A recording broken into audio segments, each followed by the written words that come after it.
dan, moje ime je Blažka Bojnec in vam bom danes predstavila orodje Copernicus Browser. Gre za brezplačno spletno orodje, kjer je mogoče vizualizirati satelitske posnetke in jih obdelovati. Največkrat gre za satelitske posnetke misije Sentinel. In sicer, ko se torej registrirate v sam Copernicus Browser in potrditve mail za registracijo, se lahko s svojim uporabniškim imenom in geslom prijavite, torej oziroma loginate v sam Copernicus Browser. Najprej naj opozorim, da imam sama nastavitve Copernicus Browsera v angleščini, ker je to jezik, ki se večkrat uporablja v strokovni literaturi in ne bi rada sama česa napačno prevedla. Je pa res, da si je možno potem Copernicus Browser nastaviti tukaj, če kliknete na to ikonico EN v slovenščino. In imate dejansko potem večino stvari prevedenih, ampak na žalost ni čisto vse, recimo tudi datum, single, določene stvari še ostanejo, ampak večina je pa potem vseeno prevedena v slovenščino. Sama bom uporabljala kot že omenjeno v angleščini, ker sem veliko bolj navajena, ampak spodbujam seveda uporabo tudi v slovenščini. Okej, in najprej torej se vam odpre ta uporabniški vmesnik oziroma user face, kjer najprej naj izpostavim, kako se lahko premikate, torej gor, dol, levo, desno oziroma zemljevid vlečete z levim delom miške, potem približate in oddaljite oziroma zoom inate in zoom outate, torej približate se pa lahko. Zdaj mi je že en satelitski posnetek naložil, ker sem tukaj kliknila datum, nič za to. Se lahko približate tako s sredinskim delom miške, torej noter, in sredinskim delom miške ven. Lahko pa kliknete tudi, sicer zaradi okenčka, na katerem sem jaz, posnetek se ne vidi, ampak čisto desno spodaj imate taki plusek in minus, plus pomeni približati se in minus pomeni oddaljiti se. Pa dajmo torej pokazati, kako orodje deluje oziroma ta uporabniški vmesnik. Najprej se pomaknemo desno zgoraj v to lupico in go to place, kjer izberemo želeno analizirano območje. Recimo dajmo danes delati na območju Ljubljane, lahko pišemo Ljubljana. Seveda je pa to območje odvisno od vašega interesa, vaše zadane naloge, zadane želene analize. In sicer pišemo Ljubljana, potem pa sama se največkrat odpravim na ta Google search, obkljukam Google search in kliknem pač Ljubljana, prvo možnost, ker sem želela mesto Ljubljane približano, evo ga, in to je prikazano mesto Ljubljane.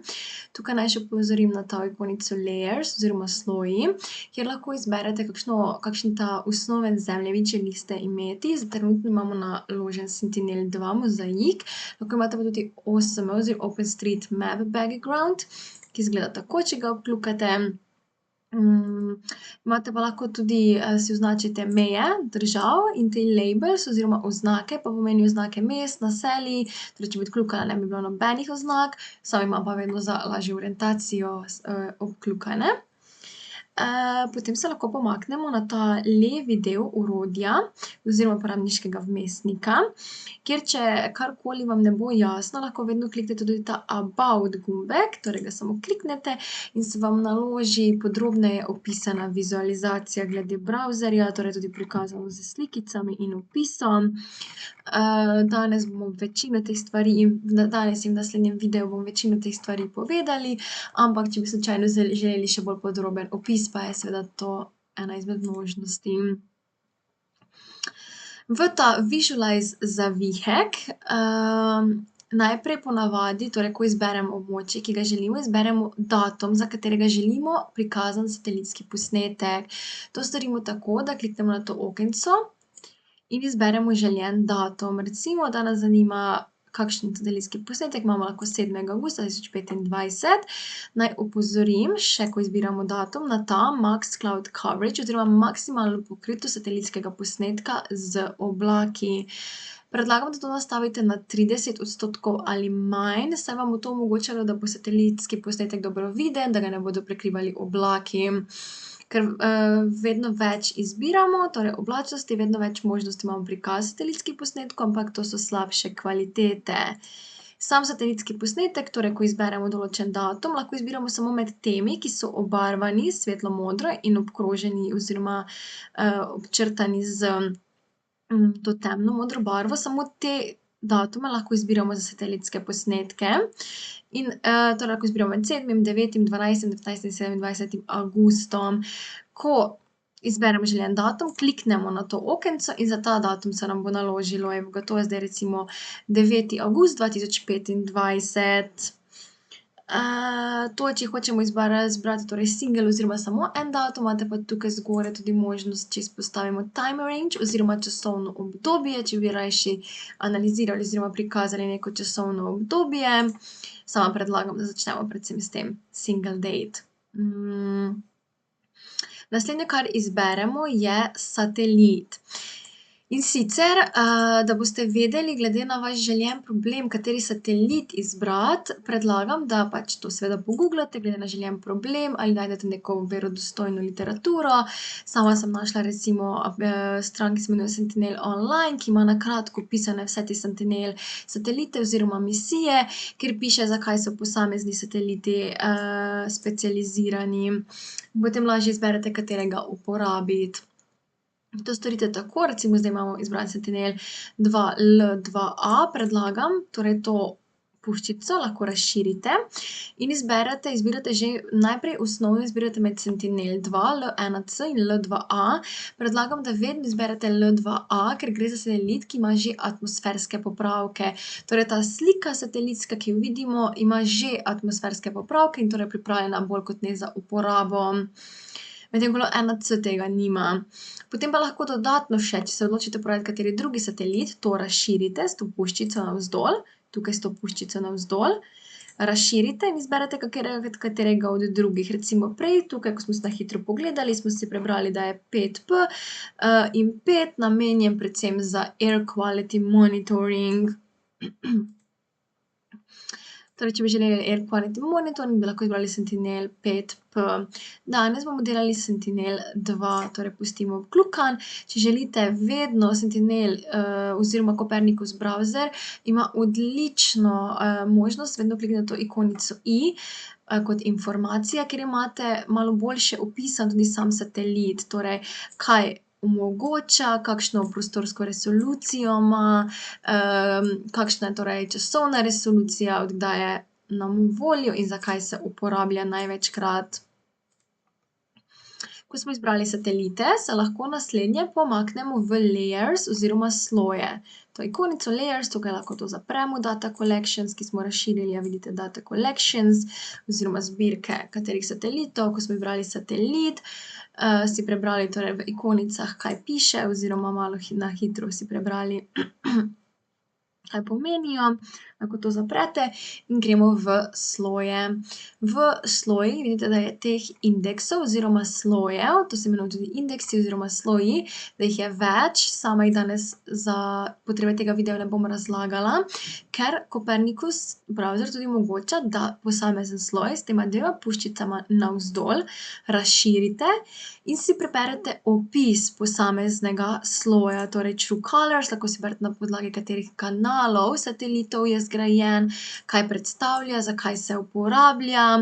Razširite nazaj dol in to lahko naredite za popolnoma vsak sloj. In več informacij vedno vam ponuja, da kliknete in si preberete še več informacij, če vas zanima. Torej, kako je sestavljen, iz katerih kanalov, zakaj se uporablja, tudi reference vedno naštejejo na Sentinel Hubu. Tako da predlagam, da si za posamezen sloj to preberete, malo več sami pogooglate, torej kliknete tudi na te dodatne linke, ker danes ne bomo imeli časa popolnoma vsega razložiti. Za namen tega videa danes bomo izbrali oziroma prikazali indeks NDVI oziroma Normalized Difference Vegetation Index. In sicer pri teh indeksih je pomembno, da ko izberete ustreznega oziroma se lahko že prej preberete njihove opise in zakaj so namenjeni. Recimo ta indeks NDVI je namenjen za spremljanje gostote vegetacije oziroma koliko klorofila vsebujejo rastline. Pomembno, da si tudi preberete oziroma pogledate barvno lestvico, da boste vedeli prikaz pravilno interpretirati.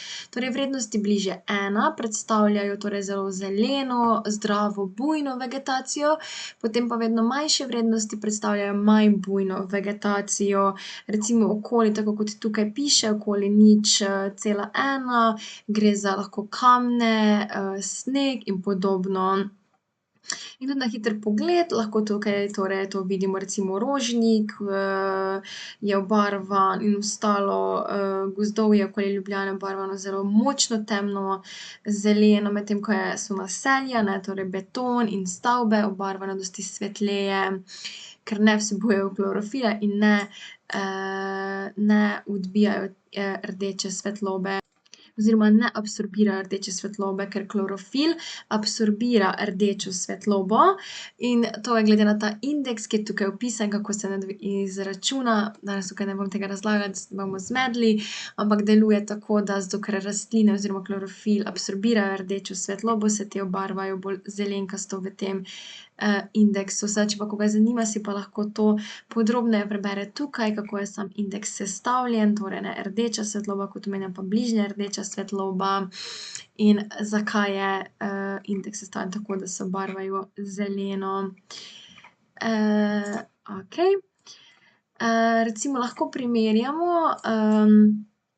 ta indeks, za območje Ljubljane, lahko bi recimo Rožnik, približali in primerjali, ne vem, recimo avgusta, stanje vegetacije avgusta in stanje vegetacije pozimi. S tem lahko seveda pričakujemo, da bo avgusta vegetacija veliko bolj bujna in obarvana, zelenkasto, medtem ko, bi pa bila pozimi obarvana veliko bolj, v teh barvah, torej nižji indeks. S tem indeksom lahko spremljate tudi recimo razne, suše. Pa dajmo mogoče pokazati rajši ta primer suše, ker bo bolj smiseln za primerjavo.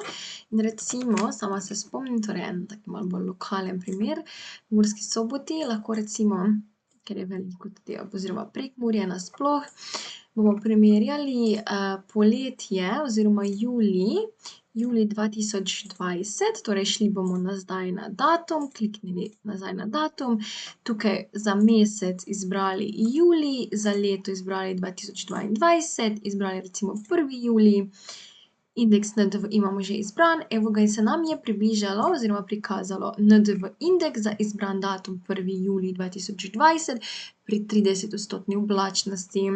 In ker želimo primerjati, zdaj ko smo izbrali indeks, ko smo izbrali datum, ko smo izbrali, da nas zanima problem, torej suše v Prekmurju, in vemo približno, katere datume moramo izbirati, zaradi tega, ker vemo, kdaj je bila suša, lahko kliknemo na ta gumbek Add to oziroma plus in damo Add to compare. Imamo možnost še Add to pins pa Add to timelapse. Timelapse bomo spoznali v naslednjem videu.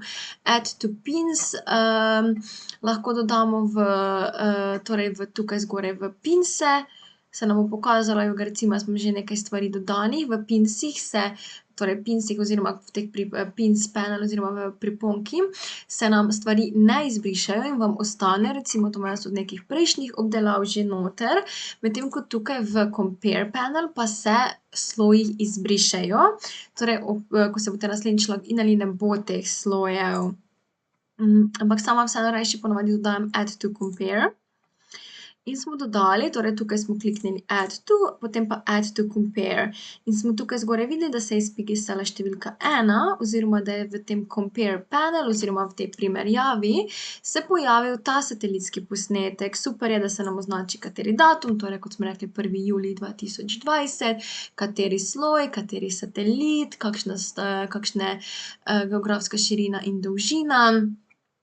Zdaj pa moramo izbrati še en posnetek po suši, in sicer najprej se lahko odpravimo v ta layers panel oziroma sloji, potem pa se odpravimo na datum, kjer recimo pustimo julij in izberemo leto 2022.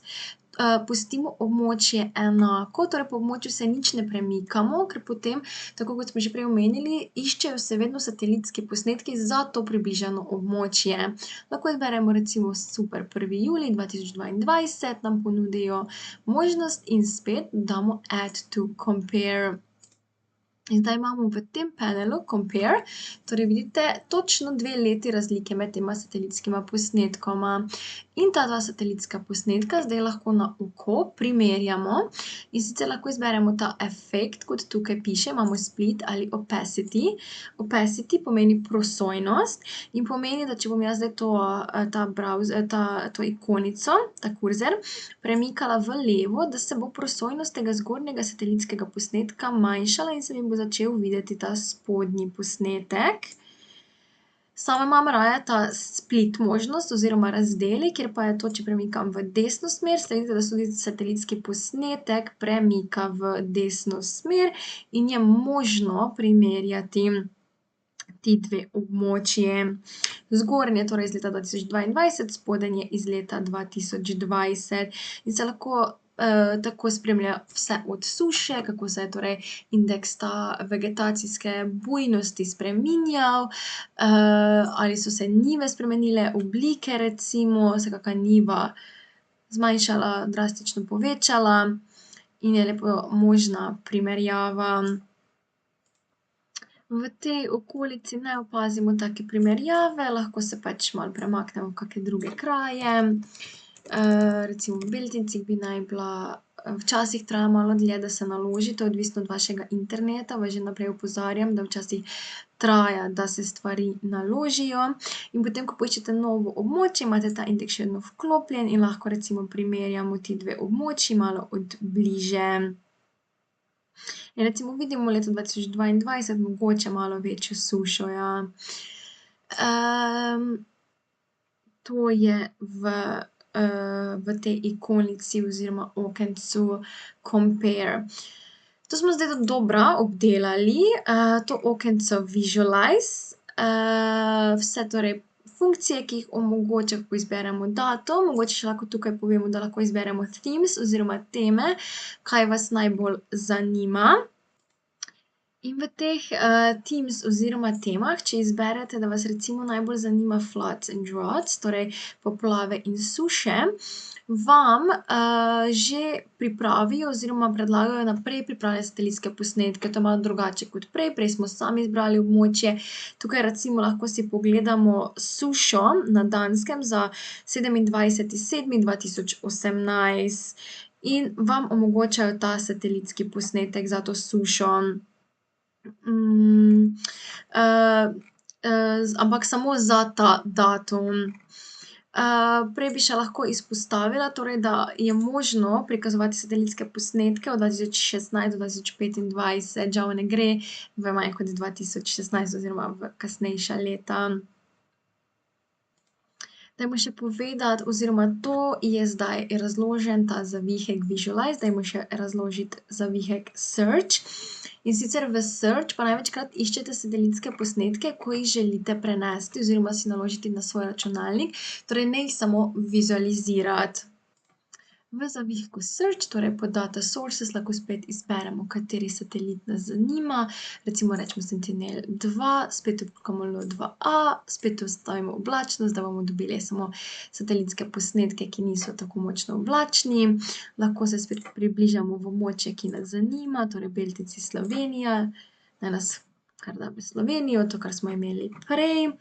Torej, če se kdajkoli izgubite po zemljevidu, lahko seveda kliknete nazaj sem, poiščete še enkrat, tako kot to recimo, kliknete in vas približa v željeno območje. Določite time range, torej v katerem časovnem obdobju vas satelitski posnetki zanimajo. Izberete recimo, kot že omenjeno, kot smo že prej pokazali, mesec, pa leto lahko izberete. In kliknete Search. Tukaj se vam ne bodo obarvali posnetki z želeno barvo, ker se vam bodo pokazali vsi možni za ta datum. Search potem nekaj časa seveda melje, ker je to velika količina podatkov, velika količina satelitskih posnetkov. Torej, to se je potrebno malo počakati, evo ga, super. In potem vidite, se vam naloži satelitski posnetki, kjer vam piše, katera misija, torej Sentinel-2, kateri inštrument, kakšna je velikost, kdaj je bil posnet, torej tukaj so še bolj natančni, ker včasih je povedano tudi ura posnetka. In tako so obarvani oziroma prikazani, za kateri satelitski posnetek gre. Lahko kliknete tudi Visualize, da se vam pokaže ta satelitski posnetek, in potem greste nazaj v to ikonico Visualize, kjer smo bili prej. Torej, prej smo Visualize delali v tem zavihku, zdaj pa v Search gledamo, katere posnetke.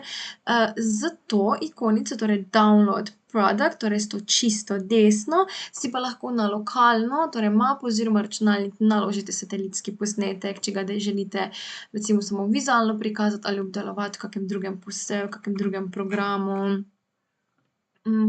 Ta ikonica Zoom to Product vas pa približa točno v ta produkt oziroma ta satelitski posnetek. Pomembna ikonica, mogoče jo lahko pokažemo tudi tukaj Visualize nazaj, in ko smo v Compare recimo, je tudi ta ikonica Zoom to Location, če se kdaj izgubite, da vas približa nazaj v to zajeto lokacijo. To je za danes to, za to osnovno analizo. Upam, da je bilo razumljivo in da sem razložila vse, kar vas je zanimalo. Naslednjič pa se lotimo teh orodij na desni, ki omogočajo eno tako zanimivo, a enostavno analizo, s katero se da ogromno storiti. Tako da upam, da vam je kaj koristilo, in se vidimo v naslednjem videu. Hvala!